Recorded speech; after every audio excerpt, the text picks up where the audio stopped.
Bizarre Brain Comics.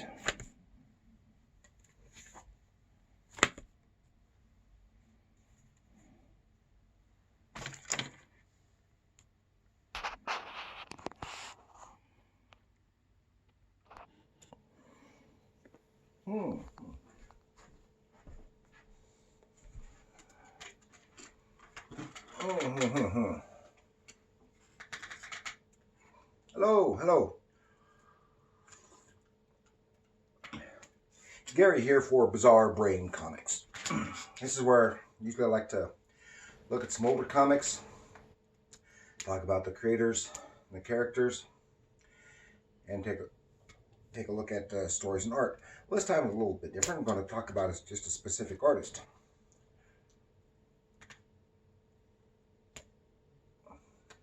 That artist is Basil Wolverton. And some of what we're going to look at comes from the pages of this book right here, Wolvertoons. See, this is some weird stuff. The art of Basil Wolverton is edited by Dick Vole.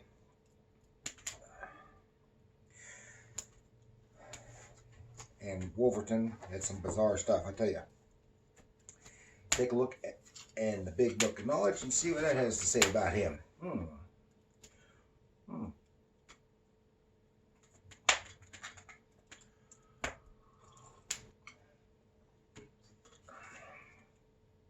Okay, and Basil Wolverton is from 1909 to 1978. And he was an American cartoonist best known for his drawings of bizarrely grotesque and exaggerated people. He was described as the producer of preposterous pictures of peculiar people who prowl this perplexing planet. Say that 3 times fast. So having been born in Central Point, Oregon, and later moving to Vancouver, Washington, he worked as a vaudeville performer, as well as a cartoonist and reporter at the Portland News. He got his first national published work at the age of 16, and soon began pitching comic strip ideas to newspaper syndicates. He created the strip Marco of Mars, which was accepted by a syndicate, but never saw publication for being too similar to Buck Rogers, which had just debuted in 1929. It would have been the same year. Years later, his best known feature appeared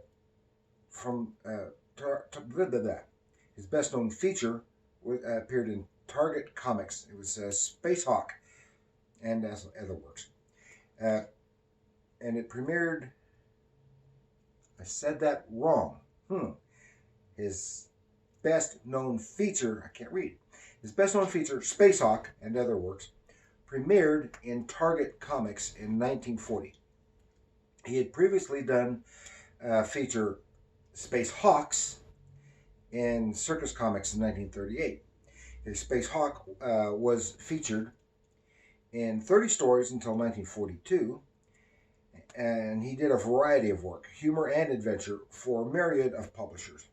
Another big feature of his was the humorous, Powerhouse Pepper, who was a super tough but none too bright boxer for Timely Comics. That was the pre-Marvel Timely Comics. Wolverton won a contest in 1946 to depict the never-seen character Lena the Hyena from Al Cap's Lil Abner comic strip. It appeared in Lil Abner and in Life magazine. That led to doing caricatures for Pageant magazine. The style is known as the spaghetti and meatballs style of design, and this typified his style of work thereafter. Through the 50s, he did some science fiction and horror stories for Marvel and others, and he began doing bizarre drawings for Mad magazine and later the similar magazine Cracked. And he did some trading cards and and greeting cards in the 60s and ended up doing covers for DC's Plop comic. I was in the 70s.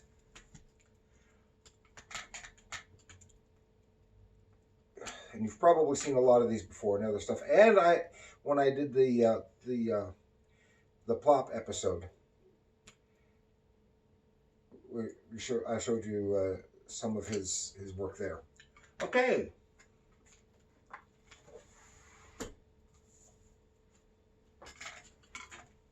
Let us go take a look at some of the bizarre work of Basil Wolverton.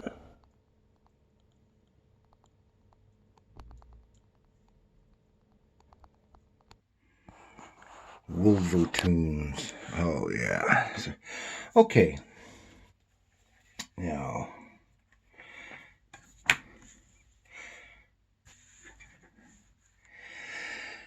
yeah, you can get a better view of that horrendous image. It really contrasts quite a bit with Spacehawk here. Okay, and this was reprinted by Dark Horse in the 80s. I had a series reprint and even did some 3D stuff. You can see his work is nice and clean, while yet very hatching and cross hatching. Some nice line work on the main figures, and his figure work, well, for his heroic figures are rather nice, nice looking people. And he did some. His work could be described as kind of naive. I think he was unschooled. I think he's completely self-taught. His view of technology was very futuristic type technology, was very naive. But then you get to the aliens, and the alien creatures are always just so bizarre. And this is a straightforward adventure storyline, and you can see the beginnings of some of his really bizarre looking figures in his later cartooning work, and his simplified humor. Let's see if we've got, because sometimes they publish them in the back here. No, not in this one. No, it's not in there, and I can't find it right handy. I had another book I wanted that had showed his Powerhouse Pepper, for his straightforward humorous style, which I have been unable to find, even though I used that book in the previous episode. But that's okay. You can see here some really weird looking, and that's kind of what his more humor stuff looked like too, and a lot of hatching and line work. You can see some really horrendous stuff. Now he was Basil Wolverton was very religious, and he also he was on the for a while he was on the board of Ted Garner. I've got to see if this name is right. Ted Garner Armstrong, if I remember. The World Tomorrow, that church, and he was on the board of that for several years. And they used, well, I'm not sure if it was just in that or not, but he did illustrations in some religious magazines that was supposed to be depicting the end of the world, Book of Revelations type stuff. And unfortunately, the only source for that, well, I'll show you that in a minute, because I want to finish up with that. But we'll get to that. He did stuff in the 50s for Mad magazine. I have here the Nostalgic Mad reprint, a really rough old book. But here you can get a good idea of what he produced for them. Some really horrendous things, and there's some more in here, and it's mostly like house ads. And then he later did some stuff for Cracked magazine, which was basically a a Mad magazine imitator, but was pretty good. Because they had got a lot of the same creators from Mad who moved over to them when they had some kind of dispute. And then, of course, in the 70s, he did cover illustrations for Plop. And I wanted to show you this. Okay. As I had said, he really got fame and kind of exploded doing when he did Lena the Hyena. See if I can get some of the glare off of that. And this is Lena the Hyena, only a colorized version of it. It was so horrendous. And a version of this was used just momentarily in the movie Who Framed Roger Rabbit. For just a split second, it was a version of this character. And then he did some color stuff. Here, some postcards, greeting cards. Yeah, some really bizarre looking stuff. So it's nice to see some stuff in color here. And then his more really weird looking things. And I want to show you, as I said, he did caricatures for a few magazines. And he really did some caricatures.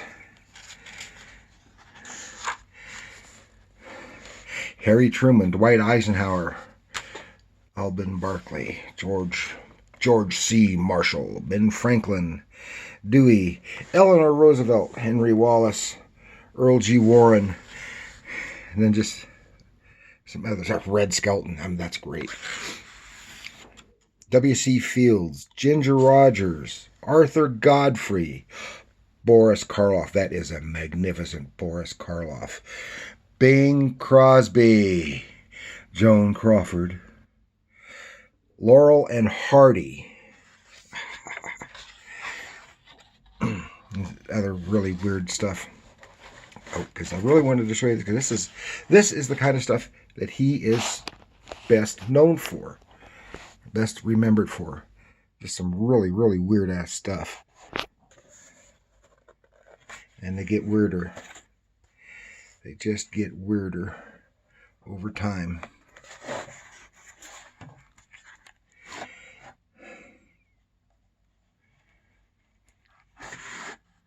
Some of these bizarre people. I can imagine some people. There's another version of his, kind of like Lena the Hyena.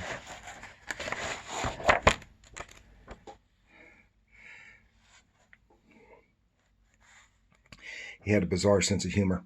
And I really think he was very influential for several artists. Most specifically, I think, if I remember correctly, he had said something about it, but at least stylistically, if not content, he was an influence on Robert Crumb.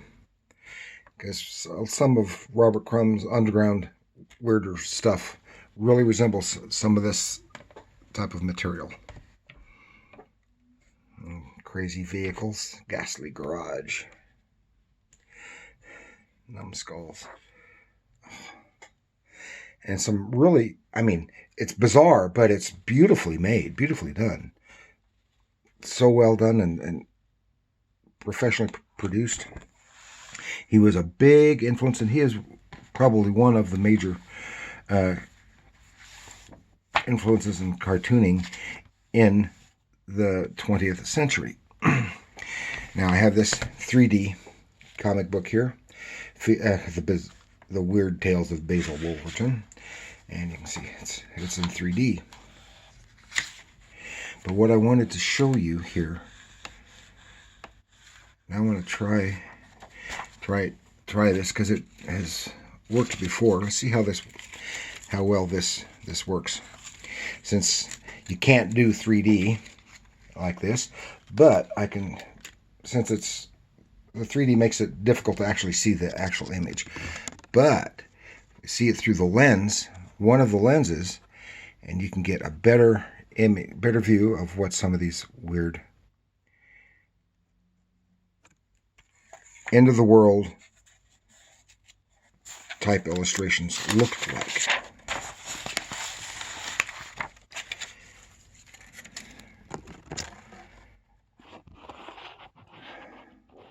Yeah. You can see some marvelous draftsmanship. And I'm not sure how much he knew about or was able to use linear perspective. I see some here, but you often just don't see that much of it in his work, which kind of works well. This is like just horrendous, end of the world type stuff, but it's so beautifully rendered. And as I said, these were for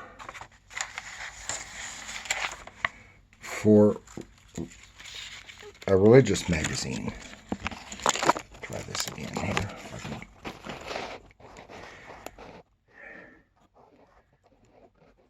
Yeah, it's just really horrendous. It's kind of reminiscent of Hieronymus Bosch in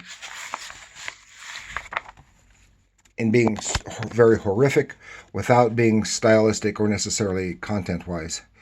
You know, because Hieronymus Bosch did some really, really horrendous looking religious material. It's like right out of The Walking Dead there.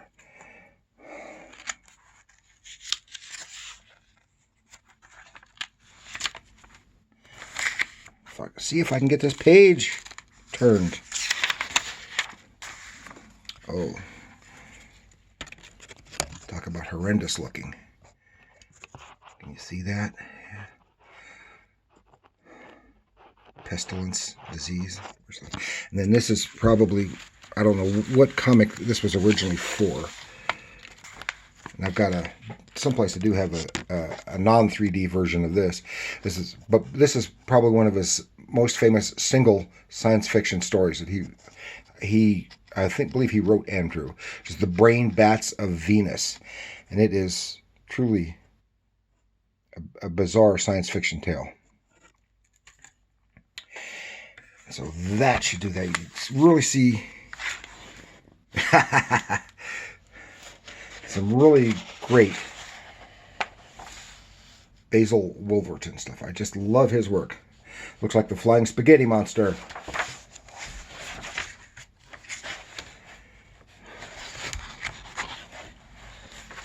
Totally bizarre. Totally bizarre. So it goes with the title of my channel. But I just love his work.